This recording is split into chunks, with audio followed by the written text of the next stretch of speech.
سامعین، ناظرین، infection control society آپ کی صحت کے لیے اور آپ کی آگاہی کے لیے مختلف مضامین آپ کی سماعت کے لیے پیش کرتی ہے۔ اس وقت ہم آپ کو میڈیسن کی سائیڈ ایفیکٹ کے بارے میں بتا رہے ہیں کہ میڈیسن جو کہ فارماسیوٹیکل کمپنیاں بناتی ہیں تو زیادہ تر میڈیسن جو ہے مردوں پر ٹیسٹ کی جاتی ہیں، خواتین کے اوپر ٹیسٹ نہیں کی جاتی۔ تو جب وہ خواتین پر استعمال کی جاتی ہیں تو ان پر مسائل زیادہ آتے ہیں۔ اب ہم یہ بتانا چاہیں کہ نئی دوائیں خواتین پر کیوں نہیں آزمائی جاتی۔ دواؤں پر تجربات میں خواتین کو شامل کرنے میں کوئی قانونی رکاوٹ موجود نہیں ہے، لیکن دوا ساز کی صنعت میں عام چلن یہ ہے، یعنی کہ فارماسیوٹیکل کمپنیوں میں عام چلن یہ ہے کہ وہ خواتین کو شریک کرنا پسند نہیں کرتے۔ ڈاکٹر ہولٹ کرافٹ نے اس کی وجہ یہ بتائی کہ ریسرچ رضاکار کے طور پر خواتین کی جسمانی حالت تبدیل ہوتی رہتی ہے، ان کے ہارمونل سائیکلز ہوتے ہیں، بچہ یعنی کہ پیدا کرنا اور پریگنیسی کے مسائل ہوتے ہیں، ان کو دودھ پلانے کی ذمہ داریاں بھی پوری کرنی ہوتی ہیں،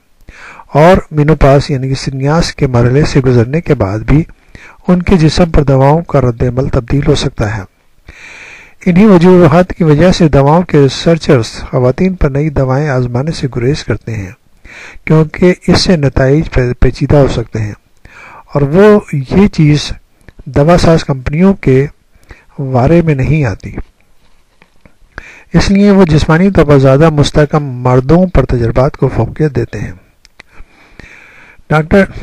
ڈیولینڈ، جو خود بھی دواؤں کے انسانوں پر 100 سے زیادہ تجربات میں ملوث رہے ہیں،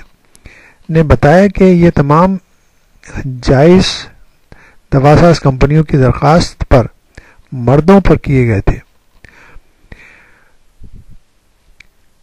افسوسناک بات یہ ہے کہ لیبارٹری میں نر اور مادہ جانوروں پر ایک ہی دوا کے مختلف اثرات دیکھے گئے، لیکن اس کے باوجود جب انہی دواؤں کو انسانوں پر آزمانے کا مرحلہ آیا تو خواتین کو بوجہ اس میں شامل نہیں کیا گیا، اور مضحکہ خیز بات یہ ہوئی کہ درد یعنی کہ ڈلیوری کے دوران درد میں مبتلا خواتین کے لیے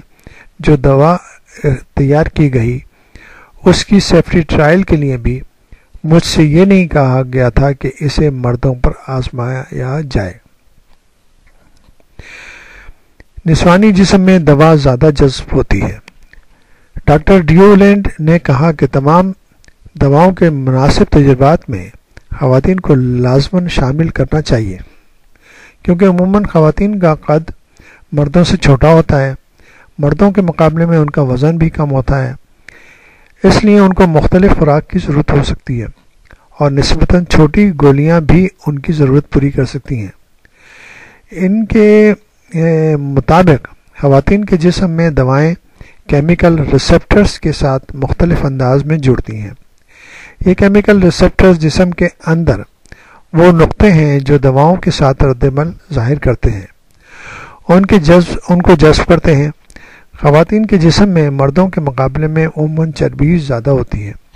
اور بہت سی دوائیں میڈیسن چربی کے ان سالموں سے یعنی مالیکول سے جڑتی ہیں، جس کا مطلب یہ ہے کہ خواتین کا جسم مردوں سے زیادہ مقدار میں دوا جذب کرتا ہے، خواہ دونوں کو دوا کی یکساں خوراک کھلائی جائے۔ خواتین کے جسم میں لائپوفیلک دوائیں زیادہ جمع ہو سکتی ہیں۔ یہ وہ دوائیں ہیں، وہ میڈیسن ہیں جو دوران خون میں شامل ہونے سے پہلے پانی کے بجائے چربی میں زیادہ بہتر طریقے سے حل ہو جاتی ہیں۔ اگر خواتین ان دواؤں کو مردوں جتنی خوراک استعمال کریں تو ان کے خون میں دواؤں کی سطح زیادہ بلند ہو جائے گی، اور اس کے ساتھ ضمنی یعنی کہ مضر اثرات اور سائیڈ ایفیکٹ کا خطرہ بھی بڑھ جائے گا۔ علاوہ ازیں خواتین کے گردے مردوں کے مقابلے میں زیادہ سست رفتاری سے کام کرتے ہیں، اس لیے کیمیکلز ان کے جسمانی نظاموں میں زیادہ دیر تک ٹھہر سکتے ہیں۔ اس طرح دواؤں کی سطح بھی زیادہ بڑھ جائے گی، اور ریئیکشن کے خطرے میں اضافہ ہوگا۔ خواتین کے معدے میں مردوں کے معدے سے کم تیزابیت ہوتی ہے، اس سے بھی دواؤں کے رد عمل کی نوعیت تبدیل ہو سکتی ہے۔ یہ بات غلط نہیں ہے کہ اگر خواتین، خاص طور پر حاملہ خواتین یعنی کہ پریگننٹ لیڈیز کو دواؤں کے تجربات میں شریک کیا جائے تو اس سے سنگین اخلاقی الجھنیں پیدا ہو سکتی ہیں۔ امریکہ کی نیشنل ایسوسی ایشن آف وومن فارماسسٹ کی صدر ورجینا واٹسن کا کہنا ہے کہ خواتین دوران حمل دوائیں استعمال کرتی ہیں، لہٰذا یہ کہا جا سکتا ہے کہ یہ میڈیسن غیر مجاز طریقے سے لے رہی ہیں، کیونکہ ان کے اثرات ایسی خواتین پر جانچے نہیں گئے تھے۔ اس کا مطلب یہ ہے کہ ہم جان بوجھ کر ماؤں اور پیدا ہونے والے بچوں کو ایک نئی اور ممکنہ طور پر خطرناک دوا کے خطرے سے دوچار کر رہے ہیں۔ یہ بھی پوچھا جا سکتا ہے کہ کتنی حاملہ خواتین دواؤں کے ٹرائل پر رضامند ہوں گی۔ ان کے متبادل صورت یہی ہو سکتی ہے کہ لاکھوں حاملہ خواتین کو پہلے دوا کھلائی جائے، پھر نگرانی کی جائے۔ کیا نتیجہ نکلتا ہے؟ برطانیہ کی رائل فارماسیوٹیکل سوسائٹی نے گزشتہ سال کے اپنے اجلاس میں اس بات پر رضامندی ظاہر کی تھی کہ medicines and health care products regulatory agency پر دباؤ ڈالا جائے کہ وہ تمام دواؤں کے آزمائشی تجربات میں خواتین کی شرکت کو یقینی بنائیں۔ نیز مردوں اور خواتین پر جن دواؤں کے مختلف رد عمل سامنے آئے ہیں ان سے متعلق معلومات کا جائزہ لیا جائے اور ان کو شائع کیا جائے، اور ہر میڈیسن کا جو بھی تجربات سے گزر رہی ہوں اس کے بارے میں ڈاکٹرز کو یہ بتایا جائے کہ ان میڈیسن کو ریسرچ کے دوران صرف مردوں پہ استعمال کیا گیا ہے یا عورتوں کو یعنی کہ خواتین کو بھی اس ریسرچ میں شامل کیا گیا تھا، اور کتنے % خواتین کو اس ریسرچ میں شامل کیا گیا تھا، اور ان کی کنڈیشنز کس اسٹیجز میں ان کو شامل کیا گیا تھا،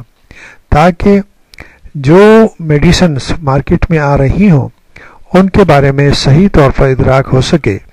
کہ ان کے مضر اثرات خواتین پر تو نہیں ہوں گے، یا ان کے مضر اثرات پریگننٹ لیڈیز پر تو نہیں ہوں گے، جو کہ خواتین کو اور آنے والے بچوں کو متاثر کر سکتی ہیں۔